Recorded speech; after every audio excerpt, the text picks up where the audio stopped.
Bueno, vamos finalmente a los casos de estudio que siempre nos interesa mostrarlos porque precisamente es una manera de, digamos, ablandar un poco estas explicaciones un poco duras que la distancia obligada por estos días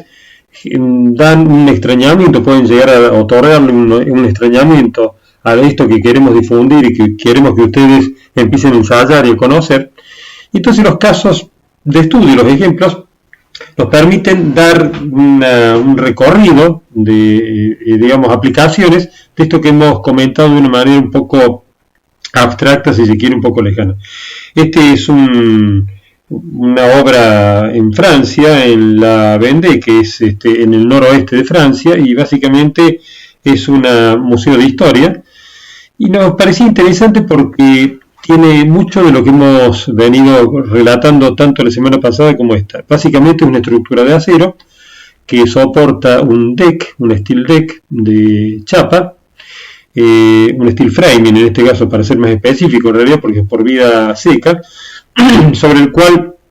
se van a colocar una serie de capas y finalmente se va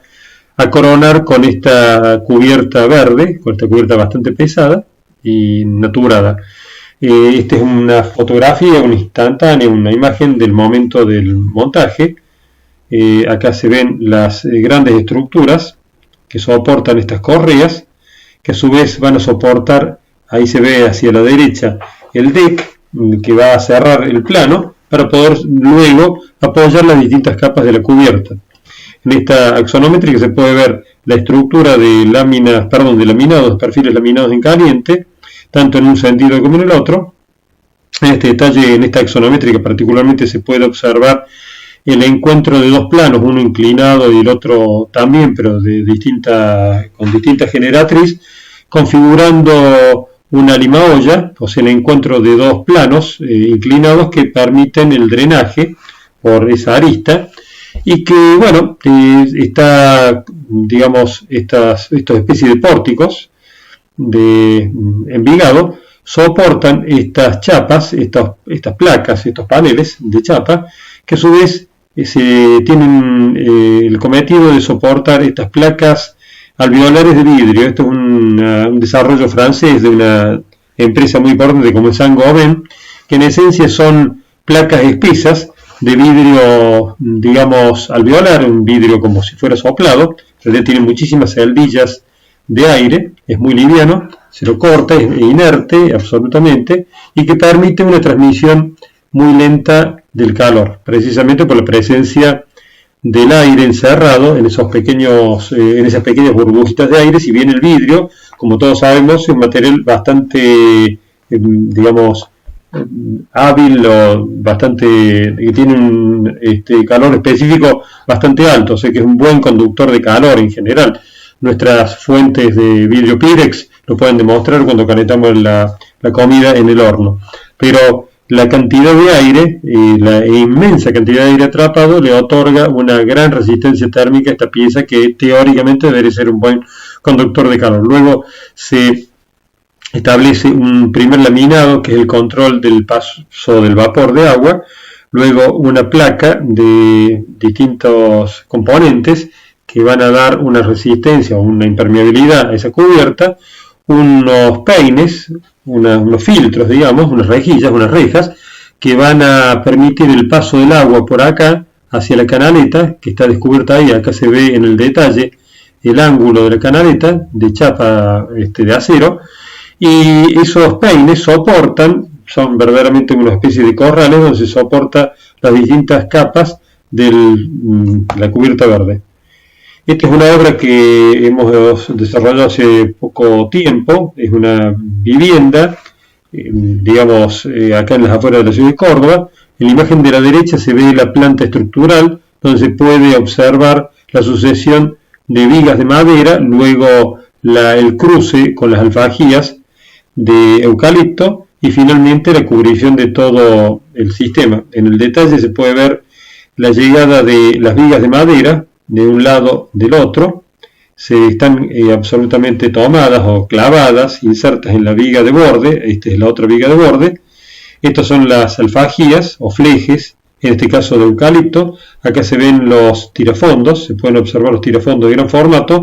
cuya cabeza emerge del plano superior de los ladrillos, que están funcionando en ese caso como una especie de encofrado perdido. El hormigón que se ha utilizado acá como acá, que es un H21, se le ha dado bastante consistencia, o sea, un poco aporte de agua para que precisamente evite la fuga del líquido mientras se va fraguando, se va endureciendo. Luego se ha aportado, se le ha agregado las distintas capas, la pendiente, la carpeta de concreto, la membrana asfáltica con geotextil, la placa de poliestireno expandido, la membrana o el folio de protección antipunzonado y finalmente la capa de granza, lastrando todo el conjunto y a su vez fundamentalmente protegiendo de los UV. Acá vemos en la imagen de abajo, que no se ve muy claramente, pero en la fotografía de arriba a la derecha se puede ver los distintos pasos, o sea, las cabezas de los emergentes de los tirafondos. Más lejos se está viendo los tirafondos, que son precisamente los encargados de clavar el fleje que va a soportar el ladrillo con la viga de madera.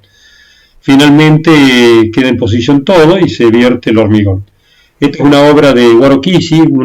tal vez la primera obra que trascendió en los medios. Es un tetraplex en Tokio y que apela a una configuración como esta, que es básicamente un aporticado de vigas de acero, en donde se ha colocado encima un deck de chapa, luego se ha vertido el hormigón, este es un steel deck precisamente, y luego las distintas capas con las espumas rígidas de alta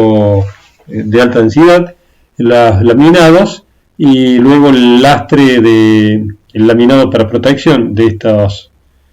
placas bastante elásticas y luego el lastre del lecho de piedra. En esta casa de Nolastro en España, en Cantabria, se ha construido mediante un sistema también de superposición de piezas más importantes, que son estas estructuras, estos pórticos de acero, de doble T. Luego se apoyan sobre ellos los paneles hexagonales, se los suelda mediante esos pernos y luego se vierte el hormigón que da, paso a una mixtura, un steel deck, entre la vía seca y la vía húmeda. En este parque arqueológico en Galicia, RBR construye esta pieza de gran formato, requiere de unas grandes luces porque las muestras acá son eventuales. Acá se ve la estructura superior de esas retículas con diente de perro. Estamos en un área de movimiento sísmico, un cierto movimiento sísmico, por lo tanto las diagonales tienen que estar previstas para esfuerzos cambiantes o pendulares. Luego el deck superior, que a su vez se va a hacer cargo del vertido de la losa, como vemos en este detalle. Acá se ve la estructura hacia la derecha, la estructura reticular, el panel del steel deck, luego el llenado, el vertido del hormigón y las distintas capas de la cubierta protegida. Acá estamos viendo el laminado o la membrana que va a llegar hacia la canaleta de borde. Luego la placa de aislante térmico, unos soportes, unos plot regulables que soportan unas correas que a su vez soportan todo un envolvente que se va a repetir tanto en vertical como en horizontal y que le va a generar una gran sombra y el permiso, sobre todo en el envolvente vertical, del paso de distintas redes e instalaciones. Finalmente vemos un edificio de gran formato en México, en el DF, que básicamente es un romboide de su planta, dos lados, una V corta, es de hormigón, otorgándole una gran resistencia a la deformación lateral en medio de mucha sismicidad como es México, y con una altura tan importante como esta pieza, que supera los 160-170 metros de altura, que tiene una penalización por altura muy grande, en un medio tan hostil, tan importante, tan complicado como el mexicano. Y acá vemos la parte de la V corta, por llamarlo de alguna manera, transparente, que se abre hacia la plaza, que se ve en la imagen de abajo a la derecha. Se apela a la triangulación de los planos de rigidez para de alguna manera replicar la espalda de hormigón y configurar un rombo rígido, solidario. Pero lo que nos interesaba era mostrar en la imagen de la derecha arriba la fortaleza de estas piezas, de estas retículas, que llegan de una manera, como se puede ver en la imagen, a través de una pletina muy fuerte, que es la encargada de finalmente acercar los movimientos, digamos, las cargas o los esfuerzos aportados por estas tornapuntas al cordón inferior de esta pieza volumétrica o a los cordones superiores de la misma. Y vemos en la imagen de la izquierda el deck ya preparado para el colado posterior, donde están los operarios trabajando cómodamente, con mucha velocidad, y se ven en la imagen, si uno pudiese acercar un poco más, los puntitos, ya los pequeños botoncitos de los pernos de corte axial. Estos son los links de algunos productos que hemos mostrado, les hemos contado a ustedes, como Ternium, Australian, son laminadoras y son fábricas de elementos metálicos, Alcor también, y luego tenemos para cierre, como cierre, en nuestra bibliografía, que la repetimos, la reiteramos en el renglón superior, fundamentalmente en los dos libros de la derecha, el de Andrea de Places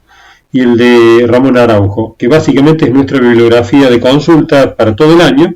enriquecido en este caso con un número de la revista Tectónica, el número 29, que está dedicado a acero, ya en este caso específico de Steel Decks. Nosotros tenemos nuestra publicación dedicada a los Steel Framing, en nuestra revistita Materia 2, y en el renglón inferior se pueden ver distintos aportes bibliográficos, como este manual de estructuras de acero hacia la izquierda. Siempre apelamos a los Working Details, un manual de detalles constructivos de altísima calidad.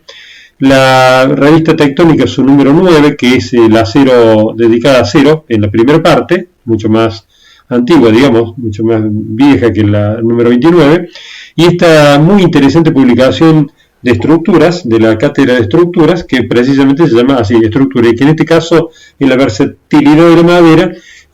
toca algunos ejemplos de wooden deck o de decks mixtos de madera y de hormigón. Muchas gracias.